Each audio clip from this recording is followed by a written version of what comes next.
Hello my दोस्तों, अंकित classes में आप सभी का स्वागत है।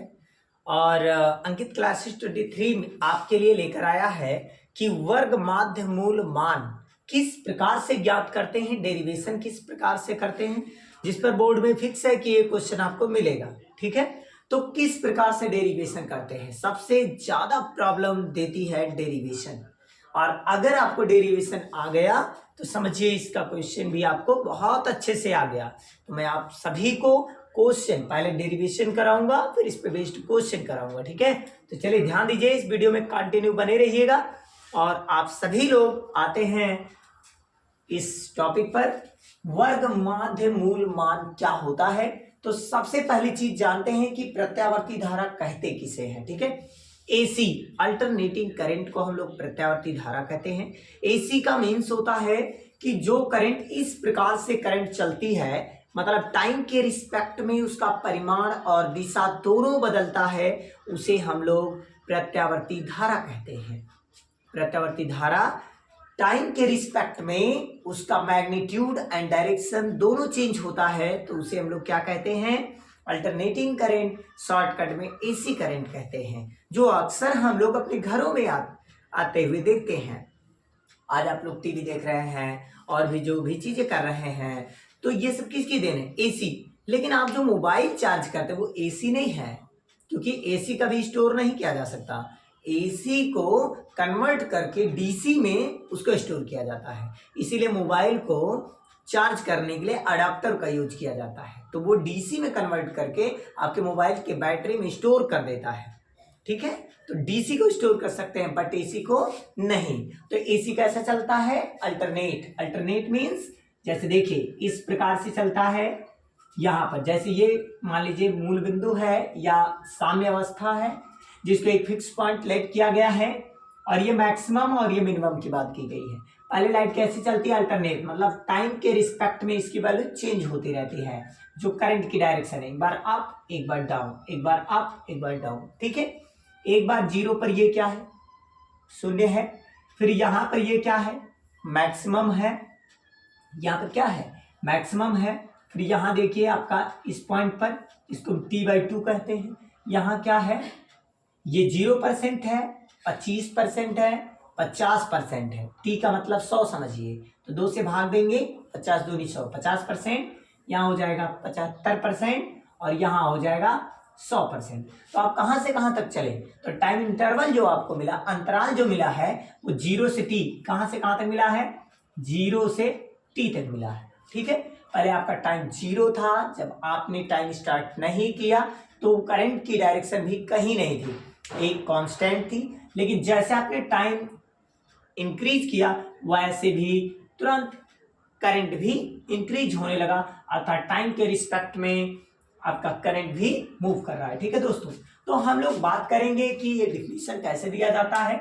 तो एक पूर्ण साइकिल के लिए, पूर्ण साइकिल का मतलब एक चक्कर कंप्लीट करने के लिए, ये इतना यहां से लेकर यहां तक का ये आधा चक्कर है, और ये इतना आधा चक्कर है, आधा और आधा एक चक्कर हुआ। इसी एक चक्कर को हम लोग एक पूर्ण साइकिल भी कहते हैं। ठीक है, तो एक पूर्ण साइकिल के लिए जो धारा का वर्ग माध्य मूल मान होता है, धारा का जो वर्ग है उसके औसत मान, औसत मान का मतलब IRMS, बहुत लोग ऐसे लिखते हैं औसत मान को, या फिर बहुत लोग इसी चीज को ऐसे भी लिखते हैं I का बार। ठीक है, और यहां पर आप चाहे इस प्रकार से लिखें चाहे इस प्रकार से लिखें, एक ही चीज है। ठीक है, अब हम लोग क्या करेंगे, औसत मान के वर्गमूल, वर्गमूल मतलब इस प्रकार से स्क्वायर रूट है। ठीक है, वर्गमूल को धारा का वर्ग माध्य मूल मान कहते हैं। तो धारा का यहां पर लिखेंगे I स्क्वायर डॉट में dt, और कहां से कहां तक है, 0 से t, तो 0 से कहां तक t, और अपान में टोटल टाइम मतलब dt। ठीक है, अब यहां पर लिमिट पुट करेंगे 0 to t, लिखे या ना लिखे आप समझ ही रहे हैं dt। ठीक है, अगर मैं इसका अंडर रूट हटा दूं तो क्या लगेगा, I पर स्क्वायर लगेगा, RMS ऐसे रहेंगे, और यहां पर आ जाएगा, इसके प्लेस पर हम लोग क्या लिख सकते हैं, कैपिटल T। तो कैपिटल T लिखेंगे तो 1/t क्या हो जाएगा बाहर, क्योंकि अंडर रूट तो हटाकर मैंने स्क्वायर लगा दिया। ठीक है, अब बचा क्या है, 0 to 2 लिमिट है, क्या बचा है आई स्क्वायर डॉट में डी टी। अब आप सभी को पता है प्रत्यावर्ती धारा, प्रत्यावर्ती धारा क्या होता है, तो प्रत्यावर्ती धारा क्या होता है I is equal to I naught sine omega T, ये होता है। अगर हम लोग यहां पर पुट करेंगे तो क्या मिलेगा 1/t, और यहां हो जाएगा 0 to t, यहां हो जाएगा आई नॉट का स्क्वायर और साइन स्क्वायर ओमेगा टी। सोचेंगे ओमेगा टी पे स्क्वायर क्यों नहीं किया, क्यों, क्योंकि ये थीटा है और थीटा पर कभी स्क्वायर नहीं लगता, ठीक है। डॉट में क्या है टी टी। अब आप इसका डिफरेंशिएटिंग करेंगे, कब करेंगे, एक बार इंटीग्रेशन करने के बाद, लेकिन पहले आप कांस्टेंट टर्म को बाहर निकालें। कांस्टेंट कौन है, आई नॉट का स्क्वायर बाहर ले लीजिए, तो क्या बनेगा 1/t, और आई नॉट का स्क्वायर कॉमन हो गया, 0 to t, क्या बचा sine square omega T dot में डी टी। ये आपको सॉल्व करना है। हम इसका रफ कर देते हैं ऊपर वाला, क्योंकि नीचे दिखेगा नहीं तो, ठीक है। इसको नोट डाउन करते रहिएगा जिससे कोई दिक्कत ना होने पाए, ठीक है। और जो भी समझ में नहीं आएगा आप हमसे कमेंट बॉक्स में जरूर बताएंगे। अब यहां पर क्या हो गया, आई आर एम एस का स्क्वायर इज इक्वल टू क्या आ गया, साइन स्क्वायर का फार्मूला पहले आपको बनाना पड़ेगा। क्या बनेगा वो फार्मूला, बनेगा, आप सभी को पता है cos 2 थीटा बराबर क्या होता है, cos 2 थीटा बराबर होता है 1 - 2 साइन स्क्वायर थीटा। अगर आप इसको इधर ले आएंगे तो ये हो जाएगा प्लस में 2 साइन स्क्वायर थीटा बराबर, इसको उधर ले जाएंगे तो हो जाएगा 1 - cos 2 थीटा। और अगर आप साइन स्क्वायर थीटा को रोक लेते हैं तो ये 2 जाएगा नीचे, तो 1 - cos 2 थीटा और अपान में क्या हो जाएगा 2, ठीक है। लेकिन आप जानते हैं थीटा नहीं है, क्योंकि थीटा के प्लेस पर क्या है ओमेगा टी है, तो थीटा के प्लेस पर कौन है ओमेगा टी। तो जैसे आप यहाँ ओमेगा टी लिखेंगे, अब क्यों ऐसा लिखते हैं, क्योंकि कोणीय विस्थापन बराबर होता है, कोणीय वेग बराबर क्या होता है, कोणीय विस्थापन बटा समयांतराल। तो क्रॉस मल्टीप्लाई जब करेंगे तो थीटा का नाम थीटा, ओमेगा का टी में कर देंगे ओमेगा टी। क्लियर दोस्तों, कहां से आए आप सभी को पता होगा, कोणीय वेग बराबर कोणीय विस्थापन बटे समयांतराल से लाया गया है, इज इक्वल टू 1 - cos, जब थीटा के प्लेस पर ओमेगा टी हो गया तो यहां भी ओमेगा टी हो जाएगा 2 ओमेगा टी, अपान में क्या हो गया 2। अब इस वैल्यू के स्थान पे इतना पुट किया जा सकता है, हम लोग लाएंगे इसके प्लेस पर पुट करेंगे तो क्या बनेगा 0 to, पहले लिमिट रख दीजिए, देखिए आपकी जो वैल्यू है ये वैल्यू रख दीजिए 1/t आई नॉट का स्क्वायर, और लिमिट क्या 0 to t, क्या लिखा है आप सभी लोग देख रहे हैं, उसके प्लेस पर क्या लिखेंगे 1 - cos 2 ओमेगा टी अपान में 2, और इंटू में क्या लगेगा dt। क्लियर दोस्तों, और आगे बढ़ते हैं 1/t, और यहाँ पर लिखा है आई नॉट का स्क्वायर। हम लोग जानते हैं 2 कॉमन लेंगे तो 2 आगे आ जाएगा 2t हो जाएगा, और इसका आज मल्टीप्लाई करेंगे तो हो जाएगा 0 to t, और इसका मल्टीप्लाई जब इसमें होगा तो 1 डॉट में dt, ठीक है। और यहाँ पर जब हम लोग इसका फैक्टर करेंगे इसी प्रकार से इसका करेंगे cos 2 ओमेगा टी का, तो क्या देखने को मिलेगा cos 2 ओमेगा टी डॉट में dt, ठीक है। ये दोनों सेम हैं, सिंपल कॉन्सेप्ट है, ठीक है ना। और ये मैं ब्रैकेट क्लोज करता हूं, थोड़ा सा नीचे रख कर दो जिससे आप सभी को दिखे, और आगे बढ़ते हैं। इसका ऊपर मल्टीप्लाई कर देंगे आई नॉट का स्क्वायर अपान में 2t हो जाएगा, और यहाँ पर आप सभी लोग देख रहे होंगे कि dt से d से इंटीग्रेशन हट जाएगा, केवल बचेगा t, तो आप यहाँ पर पुट करेंगे तो आपका सीधे वैल्यू जो आएगा वो केवल स्मॉल t आ जाएगा, स्मॉल t, और माइनस ये लिमिट आप पूरे पर लगा सकते हैं यहाँ 0 to t, ठीक है, पूरे पे लगा लेंगे, इंटीग्रेशन के बाद में कन्वर्ट कर लिया जाएगा। क्लियर, चलिए और आगे बढ़ते हैं। और इसका करेंगे तो cos का बदलेगा समाकलन के रूप में, क्या बदलता है, किसमें बदलेगा साइन में, तो क्या बदलेगा साइन 2 ओमेगा टी, लेकिन दोबारा समाकलन नहीं होता, दोबारा अवकलन होता है, वो भी अंश में नहीं हर में होता है, तो d/dt और क्या लिखेंगे 2 ओमेगा टी, और यहाँ पर क्या लगा लिमिट 0 to t। अच्छा, हम सभी लोग जानते हैं कि ओमेगा बराबर क्या होता है 2 पाई n होता है, और n के प्लेस पर लिख सकते हैं 1/t, क्योंकि आवृत्ति का उल्टा आवर्तकाल होता है। ठीक है, अगर हम लोग t यहाँ पुट करेंगे तो यहाँ हो जाएगा 2 पाई बाई ओमेगा। क्लियर, तो ये वैल्यू हम लोग पुट कर सकते हैं। तो क्या हो जाएगा, चलिए देखते हैं। आई नॉट का स्क्वायर है अपान में 2 है, t के प्लेस पर वैल्यू क्या है 2 पाई, और ओमेगा चला जाएगा ऊपर। क्लियर, और यहाँ क्या बचेगा t।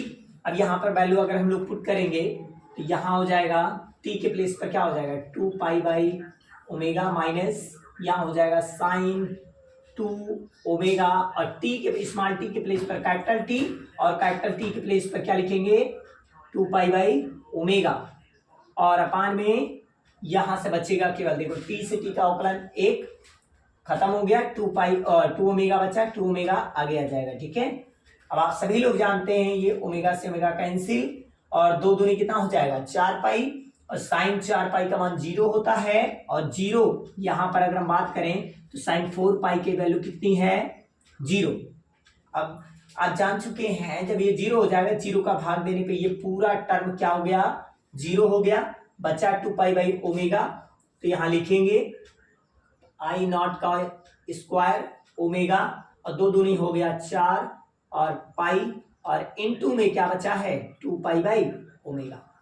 ये देखिए 2 पाई से पाई कैंसिल, 2 दूनी हो जाएगा 4, और क्या बचा आपका, तो आप सभी लोग जानते होंगे यहां से बचा हुआ है IRMS का स्क्वायर इज इक्वल टू बचा है आई नॉट का स्क्वायर अपान में नीचे बचा है ओनली 2, और ओमेगा से ओमेगा हो गया कैंसिल, नीचे 2 बचा है।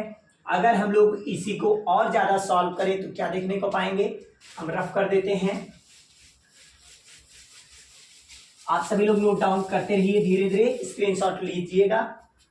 अगर मैं IRMS का स्क्वायर हटा दूं तो जैसे मैं इसका स्क्वायर हटाऊंगा इस पे अंडर रूट लग जाएगा, तो बन जाएगा आई नॉट का स्क्वायर अपान में 2।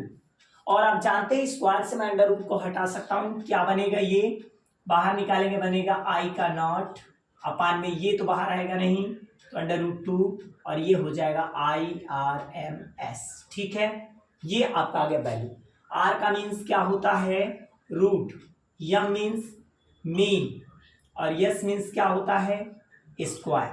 तो क्या बन गया रूट मीन स्क्वायर। स्क्वायर का हिंदी में क्या नाम है वर्ग, मीन मीन्स माध्य, और रूट का मीन्स क्या होता है मूल। क्या बन गया वर्ग माध्य मूल क्या है मान है। ठीक है, तो वर्ग माध्य मूल का मान आई नॉट अपन अंडर रूट 2।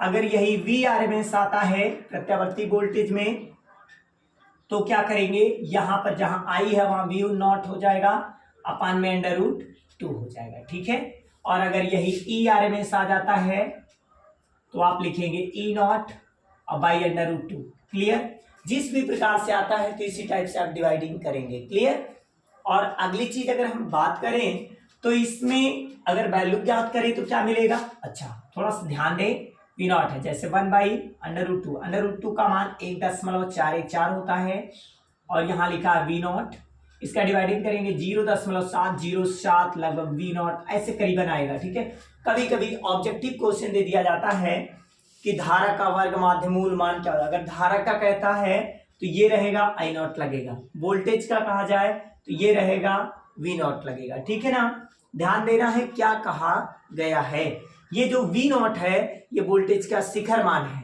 और ये जो I नॉट है ये धारा का शिखर मान है, और जो E नॉट है ये विद्युत वाहक बल का शिखर मान है। ठीक है, यह विद्युत वाहक बल। ठीक है, क्लियर हो गया कि नहीं आप सभी को, आप सभी को बहुत अच्छे से प्रूफ करने आ गया होगा। 2-3 बार वीडियो को आगे पीछे करके देख लेंगे, एकदम अच्छे से कॉन्सेप्ट क्लियर हो जाएगा, कभी भी इससे कोई क्वेश्चन आपको दिक्कत नहीं आएगा। अब हम आते हैं इस पे क्वेश्चन क्या आते हैं बोर्ड एग्जाम में, किस प्रकार से अलग कर लेंगे, चलिए हम दिखाते हैं आपको क्वेश्चन। ठीक है, इसको नोट डाउन कर लीजिए, स्क्रीनशॉट ले लीजिए आप सभी। चलिए दोस्तों, क्वेश्चन को सॉल्व किया जाए। NCERT क्वेश्चन किस टाइप से इसमें दिए गए हैं। ठीक है, चलिए हम लोग एक एक क्वेश्चन करके सॉल्व करेंगे। ये क्वेश्चन आपके सामने दिया गया है, एसी आपूर्ति मतलब जो घर में एसी वोल्टेज आती है उसमें कितनी फ्रीक्वेंसी होती है 50 हर्ट्ज, क्योंकि 1 सेकंड में वो 100 बार झटके देती है। ठीक है, तो 50 हर्ट्ज होती है भारत में जो एसी की आपूर्ति होती है। उसमें दिया है एसी आपूर्ति में शिखर मान किसका, वोल्ट में दिया है। इसका मतलब किसका शिखर मान दिया है, वोल्टता का। तो वोल्टेज के शिखर मान को किससे लिखते हैं, वी नॉट। वी नॉट बराबर दिया गया है 300 वोल्ट। क्लियर।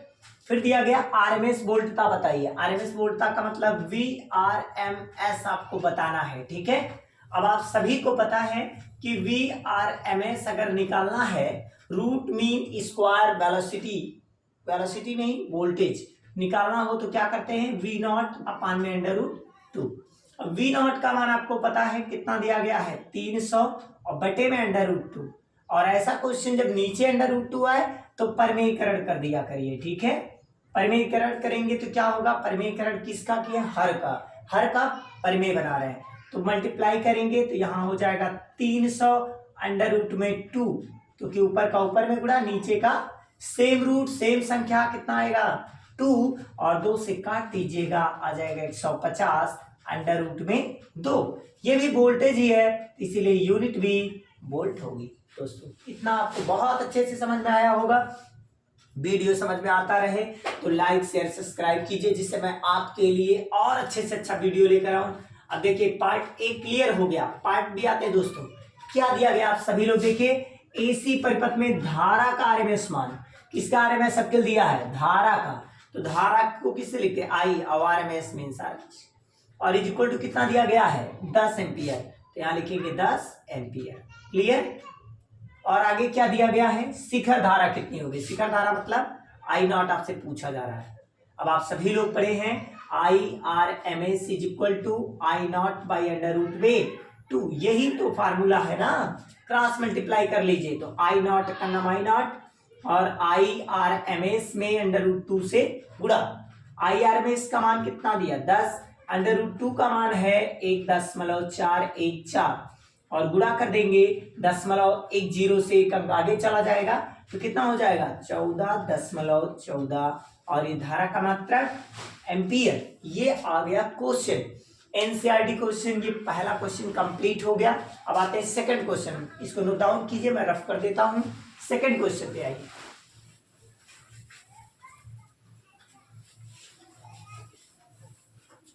सेकंड क्वेश्चन क्या दिया गया है, क्वेश्चन नंबर सेकंड देखिएगा।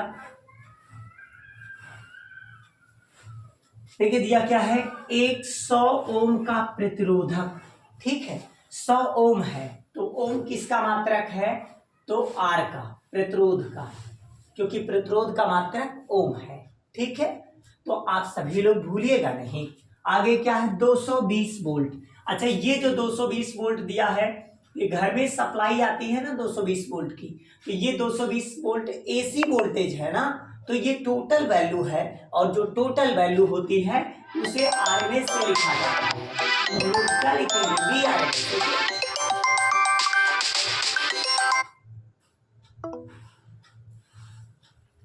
वीआरएमएस लिखेंगे 220 वोल्ट। ठीक, आगे दिया है 50 हर्ट्ज। हर्ट्ज किसकी यूनिट है, आवृत्ति की, तो आवृत्ति को किससे लिखते हैं, एफ या जन से। ठीक है, आपूर्ति से संयोजित है। परिपथ में धारा का आरएमएस बताइए। पहले पूछा आई आरएमएस क्या होगा। ठीक है, ये किस क्वेश्चन में, ए में। फिर बी पॉइंट में क्या पूछा गया, बी पॉइंट में एक पूरे चक्र में कितनी शक्ति व्यय होगी, कुल। नेट मीन्स होता है कुल, नेट माने वो मत समझिएगा खोलने बंद करने वाला नहीं, नेट मीन्स होता है कुल शक्ति, व्यय माने खर्च, कुल कितनी शक्ति खर्च होगी, मतलब पी बार आपसे पूछा जा रहा है। क्लियर। अब हम लोग कैसे निकालेंगे, ठीक है ना, P means power, power means शक्ति और बार लग जाए मतलब औसत शक्ति। ठीक है, यही आपसे पूछा जा रहा है। क्लियर है। अब कैसे लगाएंगे, देखिए सभी लोग पढ़े हुए, वी बराबर क्या होता है आई आर।